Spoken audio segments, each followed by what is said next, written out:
Okay, this is going to be a little bit of an impromptu video, as I feel I say on the regular around here. Today is August 2nd, 2025, and the thing that I will be talking about here briefly occurred August 1st, 2025, last night for me, so I felt like I needed to get a video out about this. That is correct. Today we are going to be tackling a recommendation review for a film, but this video is going to be the first, hopefully the first in a long line of exceptions, in that I was not recommended to watch an older film from many moons ago. Instead, what I mean by recommendation review is that I actually recommend that you go and watch this movie. But I know that this particular movie had to struggle to win over my ticket purchase. So let me just bring up the movie. Yes, today I will be talking about The Naked Gun 2025, directed by Akiva Schaffer and starring first and foremost Liam Neeson, but also starring, I guess as the secondary lead, Pamela Anderson. I'm not going to structure this exactly like the other episodes of my recommendation review subclass of videos, in specific due to the fact that The Naked Gun 2025 is a comedy. I'm not going to do a spoiler section necessarily, and considering I just saw it yesterday and therefore it is still actively in theaters at the time that I record and hopefully release the video, I would simply hope that people heed my advice on whether to see it or not. I don't exactly do contemporary movie reviews usually. At the time of recording, I haven't done any, so this is like the first example of that. Since I can't really do a plot breakdown, let me kind of just give you the elevator pitch from a person who did watch the movie and is not a dedicated YouTube movie reviewer. The Naked Gun is not, in fact, an out-and-out reboot of the original series by David Zucker. It is, in fact, a soft reboot. That's why the word has been thrown around, because functionally it does not continue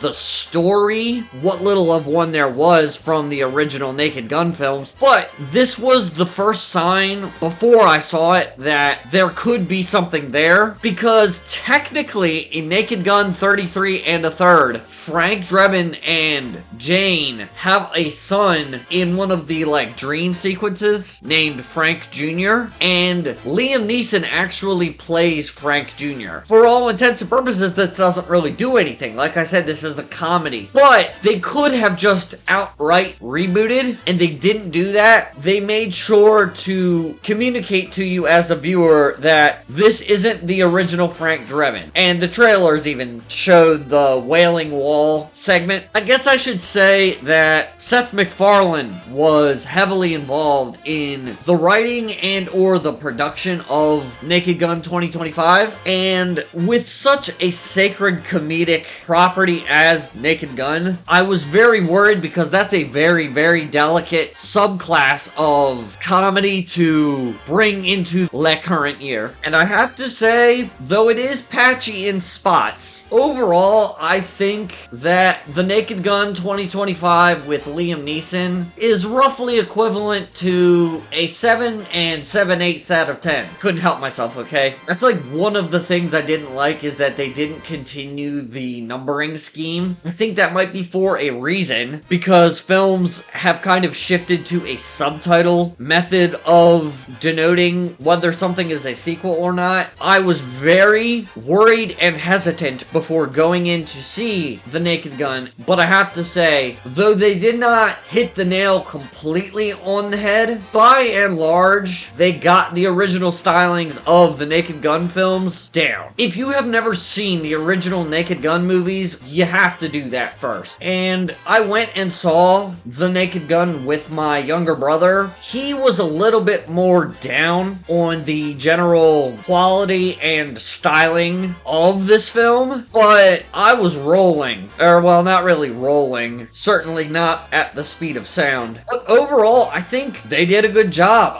I honestly have never really seen any movies in theaters of the comedy genre that really stood out to me. Probably partly due to the fact that me and my younger brother were raised by my father and my mother in such a way that we got to watch the original Naked Gun movies at a very young age. So almost nothing can really square up with the original, at least first two Naked Gun films. I think 33 1/3 is the weakest of the original Naked Gun trilogy, which is a phrase that feels like something that would be mocked in the Naked Gun. But I do think 33 1/3 even eclipses this movie. Like I told my brother last night when we went to get food after we left the movie theater, the perfect way that I could describe the quality of the Naked Gun 2025 is that I would not feel at all ashamed to purchase the DVD or Blu-ray and have it next to the original trilogy on my shelf down in the living room. And perhaps that is a horrible metric by which I can recommend this movie, but that's the best way I can describe it. I will say there is one particular scene that I am thinking of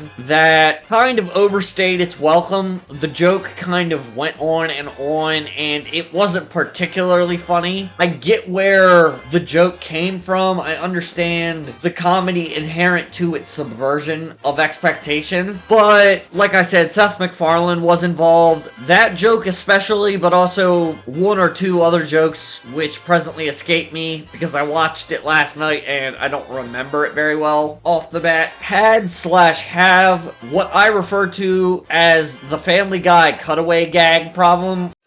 What's he expecting us to cut to? I think he wants maybe, I don't know, Gary Coleman and a Napoleon hat? But we don't have that. Where sometimes the cutaway gag just drags on and on and on, and you're just over the joke by the time it ends. And it's almost like you're happy that it ends when it does. Naked Gun 2025 does that very obviously in one case, but to a tolerable extent in a handful of other cases. There are a number of jokes that I remember very vividly. If you remember in the full trailer, the part where Frank Jr. is shooting out the front window of the electric car that he's driving, the joke that was used to have that happen is pretty darn funny. And again, I won't say it explicitly, but it very much reminded me of when Frank chased the doctor assassin killer in the first Naked Gun, and he was like crashing through all of those explosive vehicles. On that token, the movie does not wear out the nostalgia. I think the movie works fine without the nostalgia goggles. If you're someone like me and you have seen the originals, you can kind of see the echoes of some of the jokes from the originals, but I don't think it ever like outright repeats any of the jokes during its runtime. Imitation is the sincerest form of flattery, after all, and the title of the movie is literally The Naked Gun, which now that I think about it may be an aspect of the parody itself, because reboots and remakes tend to do stuff like that. You know, The Predator is the only example I can think of at the moment. I will say, just so I'm not glazing the movie during this entire video, Pamela Anderson is by far the weakest aspect of the film. That one joke that I made reference to just a second or minute ago had her as the load-bearing actress, so to speak. They did not make a joke in that rather immature vein, but anyone who has seen the movie knows which joke I am talking about. She didn't ruin the movie, but that one probably could have used either a better actress or a few more passes back and forth in the writer's room. Overall, I will say that it was good. I hope it succeeds. Maybe not to a magnanimous extent, but we definitely need more comedies in this vein in the near future. It's been a long time. The last comedy movie I watched in theaters was so long ago. It was Kevin Hart and Will Ferrell in Get Hard. I just wish, I think, that Seth MacFarlane and Akiva Schaffer would have gone a little bit more hard in the proverbial metaphorical paint. I think that's mostly a result of the socio-cultural zeitgeist of the current year. I think there were certain topics that the film seemed to be a little frightened and skittish in regards to poking fun at. I'm just gonna say it. And I mean no ill intent to the woman herself, but Pamela Anderson has gotten older and she became famous basically for being bodaciously chested and physically appealing. Before I was born, might I add. And this is kind of a spoiler, but they never really poke fun at that or make a joke about that. Now, that's not to say that there are no jokes in, at the very least, the trailer that kind of tread that borderline of content mockery, but ultimately I was left wishing that the writers and or the director had a few more stones in their collective sack. Regardless of my criticisms, I did actually like the movie. That's why I'm making this and will hopefully be getting it up rather shortly. In homage to the humor stylings of the Naked Gun franchise, I as well hope to be doing such a thing within the coming hours. That's another joke right there.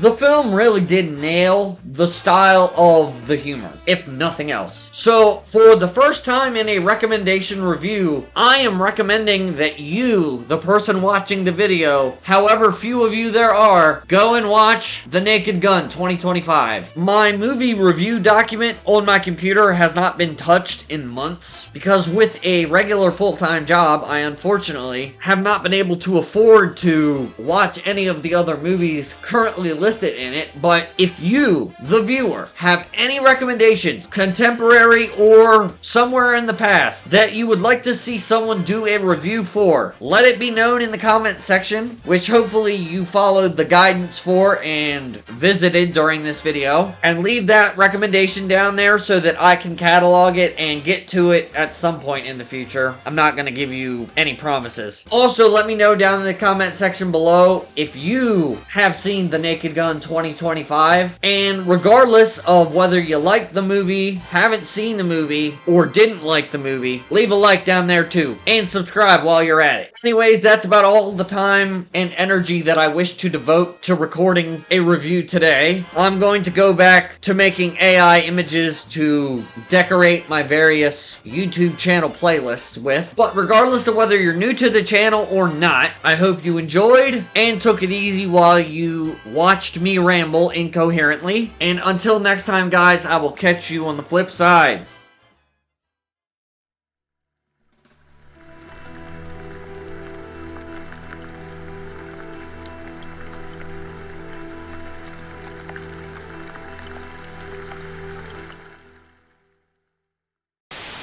That's the red light district. Wonder why Savage is hanging out down there. Sex, Frank? No, not right now, Ed. We got work to do.